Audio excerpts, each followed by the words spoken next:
Hi, I'm Rick Miller with Real Street News, and I'm here with Scott Mathias, who is president of the Colorado Association of Realtors for 2012. And wanted to talk with you just a little bit about how'd you get involved in this? I mean, you started your career about 20-something years ago. 26 years ago. Did you get started with your local board right away? And how did you get involved to this level? Yeah, the key was I had a broker that said you got to be involved in the board. Okay. And so I got involved as a director the second year I was in the business, and I've really been in the volunteer business of the boards, not only state but the local, for ever since. What do you think? I hear from realtors that I just don't have the time. What do you think your biggest benefit out of it from a business standpoint? I mean, are you seeing deals that come in the door as a result of your involvement? I do, but I mean the bottom line, and it might sound corny, but the bottom line is I want to make our industry better.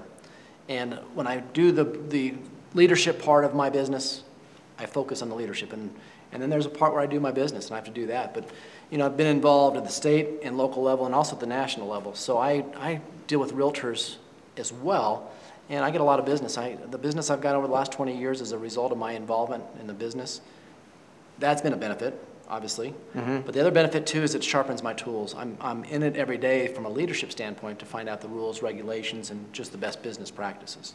And how does that work from a tactical perspective? In other words, you know realtors around the country, and Uncle Fred's moving to Denver and they call you. Yeah. Is that typically how that works? That is how it works. And the cool thing is living in Denver, because right. I meet people from some towns that I don't always have referrals to, but every once in a while I do, and I have somebody that's saying something.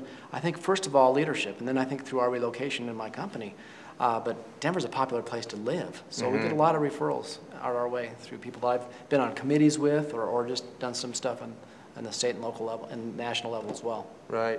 What do you think the biggest issues are today facing this industry, realtors especially? The number one big thing is government involvement in our business, just the regulations on our business.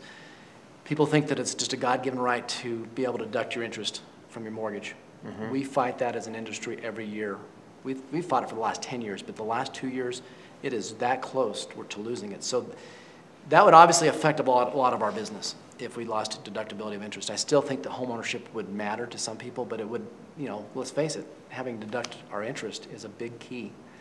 So I guess that's one, and the other part, and one of the reasons I'm so adamant, and the reason I'm even president this year, is I think our professionalism has taken a little bit of a hit. So I just want to see us be recognized by the public as the authority on buying and selling houses. What would you recommend for realtors that think maybe I'll get involved? Where do they start? It's so easy to get a real estate license. It really is, but that doesn't teach you how to go out and sell and deal with the public. We have, through the National Association of Realtors, we have GRI, which is the Graduate of the Realtor Institute. It's a series of 10 or 12 classes.